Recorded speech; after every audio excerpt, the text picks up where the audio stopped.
We have a current student in the program, Olivia Garzon, who's going to be moderating our two Q&As this evening. And we're really pleased to have Raúl Paz Pastrana here this evening. He's going to show us 3 of 5 episodes in a series he created called Dreamed, and it's available on topic.com. And he actually told me earlier that he's really excited to see it on a big screen because it's something that you're generally watching on your phone or on your desktop computer. So we're going to show 3 episodes. They're all very brief, and they're about people who are facing issues with immigration and DACA. And I'd love to bring Raúl to the stage with Olivia for a really brief Q&A to introduce the films, and then we'll show those films and then go into one of us. So please welcome to the stage Olivia and Raúl. Hi, everybody. Hi, Raúl. Congratulations for your films that are going to be shown here. And so first of all, if you can a little bit introduce yourself and where do you come from, and to know a little bit about your background. Yeah, I'm originally from Mexico. I've been in the States for 20 years.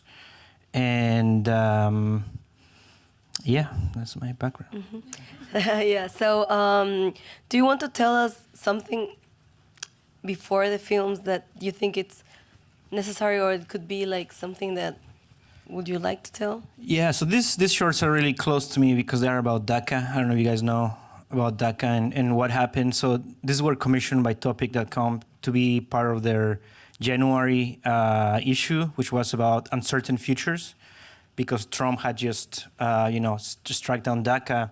We did it in a month, and I knew some of them from before.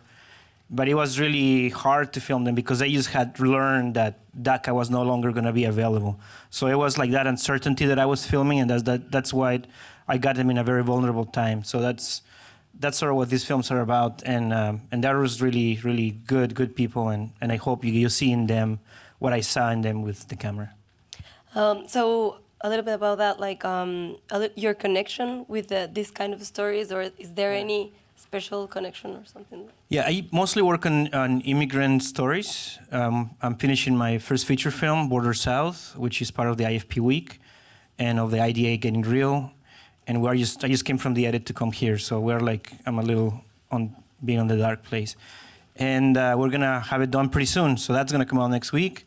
And I've done other films about immigration and indigenous rights as well, but mostly immigration. And the theme is usually alienation and belongings on immigrant communities. Those are usually the themes that I follow with my films. And why? Like, do you have a Because I'm an immigrant. Like a lot of people come here to, I came here as an immigrant, because of economic reasons and social economic reasons with my mom and 2 sisters. So I have that diaspora aspect, where I don't know where I belong there or here. And even though my films have shown in Mexico, and still, it's something that I see not only in like Mexican immigration or Central America, but in African. Like the next film I'm developing is about Black African immigration to the Americas. So it's that thing. I think it's just the diaspora of the immigrant. That's so. What do you think it's important? I mean, it's obviously important, but to have like small films, and because it's a very big topic, what do you think it's the impact and like the difference of these kind of products? Yeah, no, well, Topic does a really good job in passing it through like Instagram, Facebook, and I don't know where else. So they told me that it was like a lot, like over 1 million views. So it's like little shorts like this do have the message gets passed faster. So I think I don't do that many for the web. I do a lot of shorts, but it's not usually for the web. But this was a really important issue to me, so I pitched it to them, and they said yes. So I think that shorts are very important in that end. That's nice. Is there anything that you would like to share with us before watching the films? Something that maybe is not in the films, but that you want to share as a director that maybe only you? Well, I will say go to topic.com/dreamed and to see all of them, because we're only going to see 3 of the 5 episodes, and share them, because DACA was, even though Trump struck it down, the courts have like slow that process, and they have said that he needs to keep renewing DACA. So it's important to keep passing the word about this and not let this this kind of situation happens to kids that have all they want to do is work and have a good life, become the best people they can be. So please go to topic.com/dreamed, share it with people, and keep talking about this. Don't forget about what you're gonna see, because they are still in limbo. That's, and one more question. It's a little bit about your experience in SVA and how does you see some kind of your journey reflected here in this small pieces? Yeah, so SBA is my first place where I did make films. So I actually did a few shorts before, but they were like me going crazy. But that's where I learned how to do them, like really great teachers there. Some that you still have, I feel like Tom Hurwitz and Ann Collins, two great teachers, editor and cinematographer. I work with Tom. I just had the alumni fellowship for my current film. I just finished it last week. So, SBA is still helping me on my journey to make movies. So it's a great place to make connections. But it's like you have to. It's not like a traditional school where you get told what to do. You have to really figure out, because the teachers are people in the industry. So that's very nice. What do you think it is important for us, like, to connect when to see these kind of smart films, like something that maybe before seeing it, a word or maybe something that you would like to say for us to connect with it, You just watch them. Yeah, they're personal films, and you'll be the judge. Thank you so much for being here. I now want to welcome cinematographer Jenny Morello and welcome Olivia back to the stage. Jenny is a documentary cinematographer and filmmaker based in Brooklyn whose work has taken her all over the world. Her director of photography credits include One of Us and the Lifetime series Her America. She has also contributed to many noted feature docs, including Half the Sky, Turning Oppression into Opportunity for Women Worldwide, Rancher, Farmer, Fisherman, Norman Lear, Just Another Version of You, Itzhak, and What Happened, Miss Simone. In 2012, she directed Sesame Street's Little Children, Big Challenges, Divorce. Films Jenny has shot have screened on PBS, HBO, Showtime, Discovery, Netflix, and have been supported by Sundance, ITVS, and the Ford Foundation. Her nonprofit clients include Human Rights Watch, UNHCR, International Rescue Committee, CARE, and PSI. She served in the Peace Corps Morocco and received a BA in Fine Arts and Art History from Fordham and an MFA from Social Documentary Film at SVA. Please welcome Jenny Morello.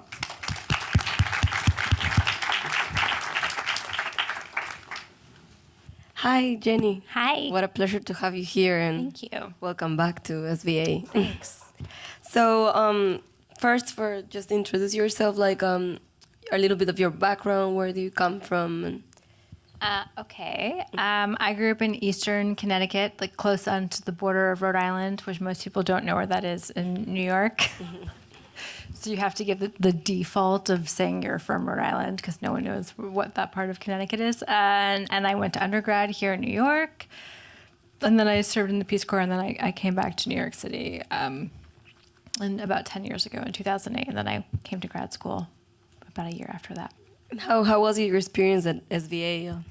Just to begin. It was great. I was the first year of the graduate school of the MFA Social Documentary program, which is always interesting when you're the first class when there has not been a previous graduate program before that. Mm-hmm.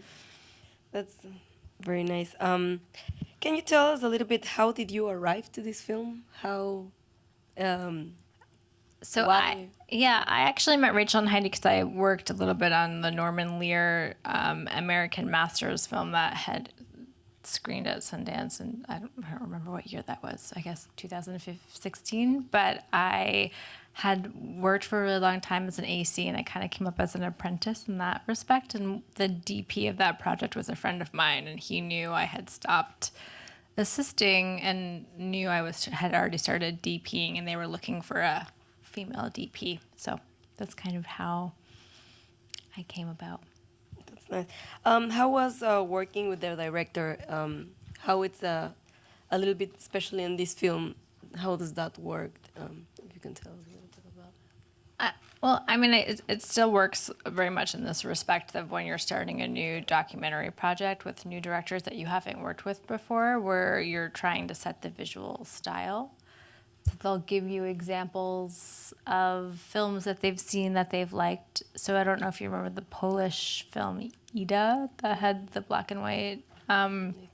It won, I think, the narrative foreign film Oscar a couple years ago, and that was like a big inspiration for this project for Rachel, at least. And they had been working on Norman Lear. There was a lot of experimentation with mirrors and reflections, and so there's a lot of conversations kind of around visual elements and how do you film something in a way that's different than things we had seen before, I guess, in documentaries.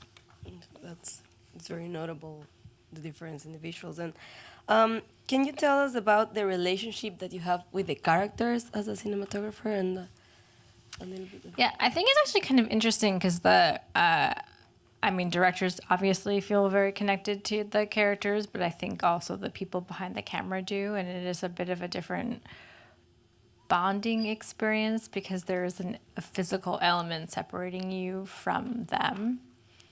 And I mean, I'm still friends with all of the characters that are in this movie, and I also feel like there are many moments where like things were happening to them in their lives that are very intense, and so you are still a human being, right? And you feel an emotional attachment to the things that are happening in front of you, and I think that doesn't really quite matter whether there's a camera there or not. That you still feel a responsibility as a person. That it's still part of their experience. So I find that kind of goes across like multiple different projects. Yeah. And how about the access, like being in this world, because it's not. It's not nothing. So can you tell us about your experience about as a woman filming this and Well, part of the reason why there are two DPs, there's a woman and then there's a man. There were things that I had access to that Alex probably would never have been allowed to have been able to get access to, and it worked both ways. So there were many times that there were things we were filming that I never would have given it away, or it wouldn't have worked. And so then you have a male in that respect. And so I think this was a project that was different for that reason, because you do have the ability to have a man and a woman being able to film certain scenes that you wouldn't have, if it had just been me, it might not have worked in our advantage. But then it happened, and, having a woman there also was an advantage too. Mm-hmm. And at any time in the film, in these intense moments, did you felt like, do you wanted to stop filming, or is always like a intuitive decision or scripted? I mean, it's not scripted. I think that there were moments that were quite intense, but we always kept rolling. But there's still this kind of attachment to I don't know. I mean, I feel, and it's not just in this film, but in other projects too, that you kind of defer to the person who is the subject of your film. And there is always like unspoken rules if they're not comfortable with you filming, that they always have the ability to tell you to please put the camera down and to stop rolling. And everyone always usually we respect that. So they don't say that, and you keep rolling. Mm-hmm. That's so this you already a little bit answered, but if you can go deeper in your decisions on how to shoot this film and a little bit why, because it has a lot of like visual proposal, I think, and why were these or how? I think at the time of us making this film, we were all collectively trying to kind of push the boundaries of how documentaries look and how can you make them feel more cinematic, because they can. And this is a good example, right? There is the ability to make a documentary look similar to a narrative film and to use those things. And I think because of the simplicity of the subject matter and how we were filming only in New York, that we were allowed to let things unfold often in front of the camera that normally You don't have the time to sit there and wait and let something happen for a really long time. And what I always found so helpful as the cinematographer on this too is that the directors like really wanted you to hold shots for a really long time. And that, because of that, I think that it allows for moments to happen that normally you would feel that you would have to cover in a quicker way because of a time constraint. So that was a really lovely choice that they made. Yeah, it works very. Do you think the gender in general, like for example, I know you did another film before as a director of photography. How in this film, like you new challenges that you find like in every film, especially in this at the time of filming and directing that?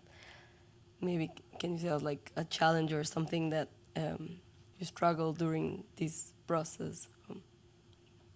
I don't really think I didn't really struggle because of my gender. I do think in other projects I've worked on that have maybe been centered around more just having a female crew, that it actually does make a big difference, especially when you're dealing with subjects of people who are victims of domestic violence or who have some type of trauma, that it does make a big difference if there's a female behind the camera, and also just a mostly female-centered crew, that people do they're not as they respond a little bit better, I think, to that.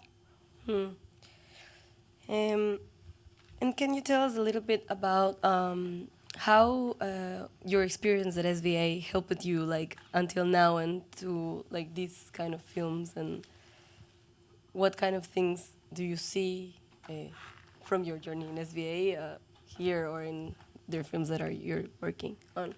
Yeah, I guess I went to SVA specifically because I had studied fine arts and art history, right? So I was making experimental films, which I thought were really going to, like more gallery installation pieces, which at 22, I thought that I could make a living doing that, which I quickly smartened up and realized that was maybe not the best use of my time or to fund my career or be able to pay my rent. So documentaries ended up, I don't even really quite remember how it became like a natural segue for me. So I had gone to SVA because I wanted more help in terms of like story structure, because I knew that technically speaking I had enough experience in editing and filming, but I didn't think that I was strong enough as a storyteller in terms of like creating an arc in a film, which I have to say is incredibly useful when you are working professionally as a cinematographer, because you're constantly thinking about the story and the edit choices, and so when you're filming, you're not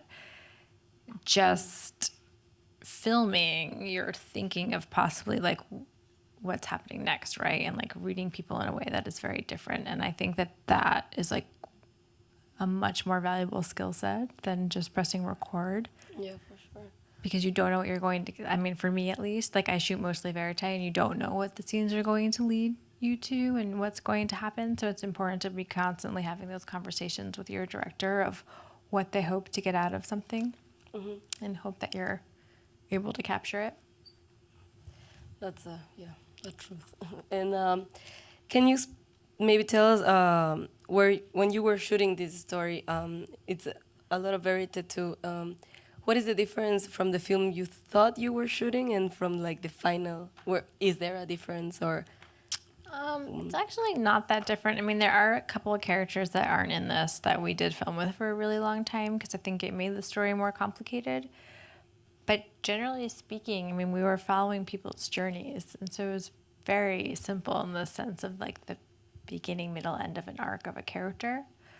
So there were, it was actually, I mean, you kind of knew what was going to happen to them because I had been spending so much time with them over the course of a couple of years.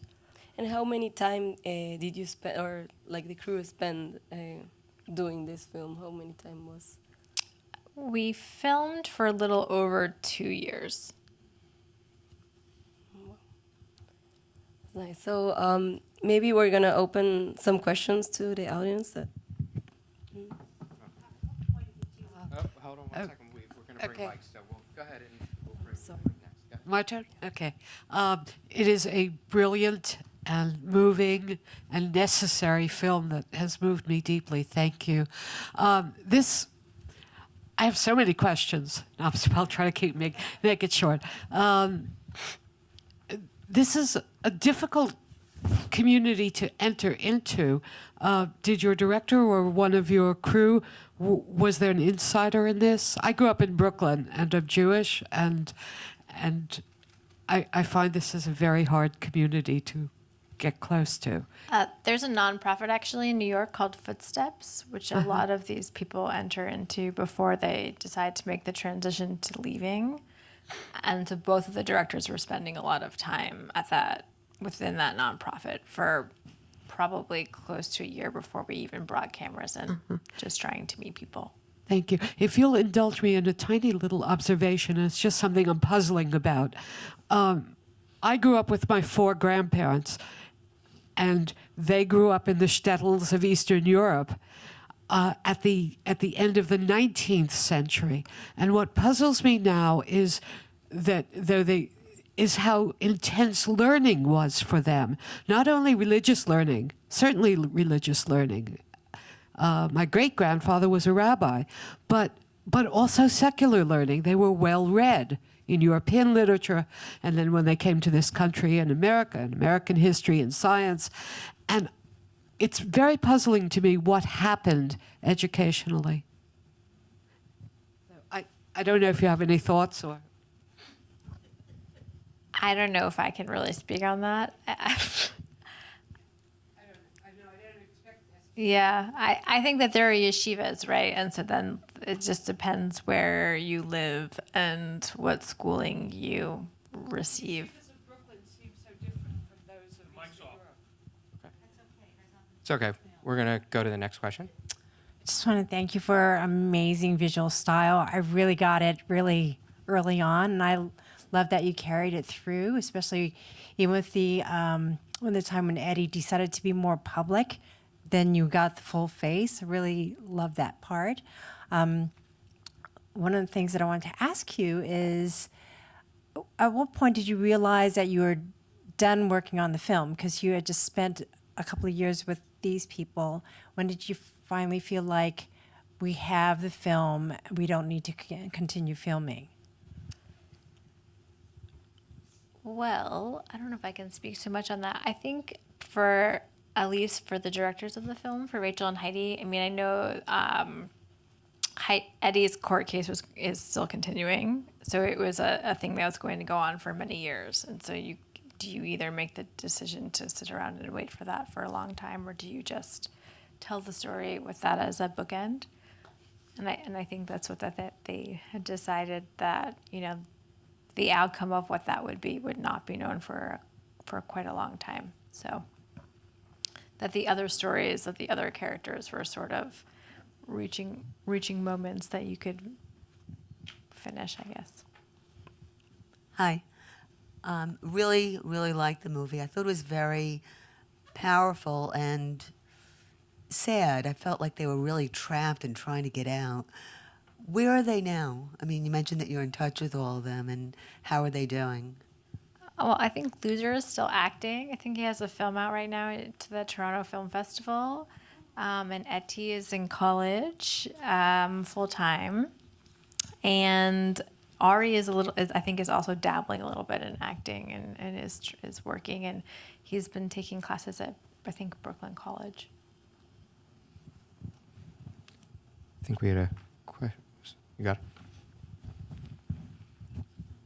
Hi, I'm a film major. I was blown away by the work, the stories we just saw. I'd like to hone in on one specific shot. I'm not sure if you made it or the other DP. It's of Loser in an attic digging up old pictures, and then he cries uncontrollably. Did you make that shot? That wasn't me. That was actually the other DP, but I can probably answer a question for you. Right, no worries, because the DP with your experience must have had similar shots like that, but the question is, how do you set up the shot? I mean, you roll for a long time, but the angle, the style, the emotion, the feeling, it's all there. So how would you prepare for that? That was a scene that we knew we needed to get, and it was going to happen. So part of that has to do with, he had mentioned like off camera multiple times that he had a storage unit that had things in, that he had photographs of his family and his children in. So, I mean, you automatically know what's going to happen if you are given the permission to go there with someone, right, and film that. So I think that was mostly, it was a long, like, we're just not going to really like make a lot of choices, and this thing will happen naturally, right? Because he'll start digging through this archives of these photographs and naturally feel emotion towards it. So that's the creative part, but also technically, like, you just work really quickly and hope you're there for the shot. Yeah, you don't really change your lens Yeah. because you know it's going to happen. All right, that's something I Right. can work with. Thanks. I mean, you can fake the shot around the corner when he's like flipping through, right? Because that is something that you can always cut to again. But the immediate shot, you kind of wait for that, and then you can go and move to cover it in a different angle. All right, thanks. We have a question up here. I would like to know, how did it all started? I mean, how you find out about the Full Step organization? What was the idea? How you started it all? So the directors actually wrote an article in the New York Times, and that was how they first came to this story. And then from there, they reached out to the organization and started spending a lot of time with them, hoping that they would get access and meet people who would be willing to be part of the project. I'm also interested in the situation of access, but I'm trying to imagine what it's like. I'm not a filmmaker. I'm a musician, but I imagine that it was sometimes not only you taking the shots, but your directors or one of them was there telling you what to do. I don't know if it's done with them in another place over radio. I don't know how it's done, but you were often, it would seem to me, in a place where people did not want you there. The community would not have wanted you there. Did you have to fight your way in, or did you have to fight people around you, or were the directors running interference, or how did that work? No, I think we actually worked with like a wireless monitor so they could see what I was filming. So most of the time they were next to me. Sometimes they would be maybe a little bit behind me. But we filmed so much of this on a long lens, and I think that people did not like notice us after a while. I mean, you put a camera down and you stand there for a really long time without a tripod on a long lens, like in parts of Williamsburg and Borough Park, and people just stop paying attention. I mean, of course they would have questions, but that was kind of more the idea of it. It was like just to keep in the theme of this idea of voyeurism. I just wanted to say, what other people have been saying, that the cinematography was absolutely amazing. And I just felt like I was, seeing streets that I wouldn't have seen. The way you captured everything, it was very intimate. When you're in Eddie's apartment, it was just really beautifully done. Thank you. Any other questions? Okay. Oh, one last one right down here.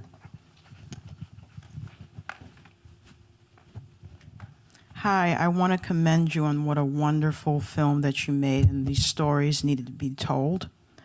Did you run into any legal issues when you were releasing the film, or any backlash from the community? I don't think so. I mean, I'm not actually one that can really comment too much on that, since I'm just a cinematographer, but not that I'm aware of, to my knowledge. I'll ask one final question. I've read some articles about some things that have been left out of the film. Is there anything that you in particular thought was on the cutting room floor, but that you would have really loved to have seen as part of it? I mean, there were definitely things that we filmed that didn't make it in that I was attached to just because of stylistically and like visually speaking, but I do understand why they didn't make it into the film because they would have been way too confusing. I mean, we all live in New York, right? So we're all know about the strange things that happen around like Passover and certain holidays in New York, where there's like the killing of the chickens, right? And then there's like the fire burning that happens during Passover, where they have the giant bonfires in the streets. And then there are these huge enclaves up in the Catskills and parts of northern, like in the Hudson Valley area. So those were things that I was always kind of disappointed by, just from a visual sequence. But I mean, it makes perfect sense why they're not in the movie, because it would have been very complicated to explain all of the strange rituals that exist in the Hasidic community in New York that people outside of New York wouldn't understand, right? I think that when you live here, we're all quite familiar with the traditions that surround high holidays. So, well, let's thank Jenny and Olivia and Raul again. Thank you so much for coming out. And if you want, again, we have films through Sunday, so we hope to see you back. Have a great evening.